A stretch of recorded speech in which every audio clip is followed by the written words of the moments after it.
ایک شخص نے اپنی بیوی سے کہا، بہت دن ہو گئے ہیں میں نے اپنے گھر والوں سے بات نہیں کی ہے۔ میں نے کل انہیں دعوت پر بلایا ہے۔ کل اچھا سا کھانا بنانا جب وہ آئیں۔ بیوی منہ بناتے ہوئے کہنے لگی، اچھا جب وہ آئیں گے تب دیکھ لوں گی۔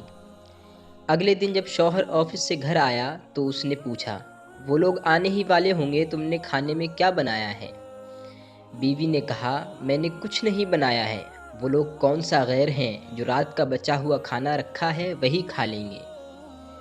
شوہر کی آنکھوں میں آنسو آ گئے اور وہ بھیگی ہوئی آنکھیں لے کر باہر نکل گیا۔ وہ سوچنے لگا اس کی بیوی کی نظر میں اس کے گھر والوں کی کیا عزت ہے۔ تھوڑی دیر بعد دروازے کی گھنٹی بجی۔ جب بیوی نے دروازہ کھولا تو پریشان ہو گئی کیونکہ اس کے سامنے اس کے اپنے گھر والے موجود تھے۔ اس نے شوہر کو کال کی اور کہا، آپ نے مجھے بتایا کیوں نہیں کہ میرے گھر والے آنے والے ہیں؟ شوہر نے کہا، کیا فرق پڑتا ہے تمہارے گھر والے ہوں یا میرے گھر والے؟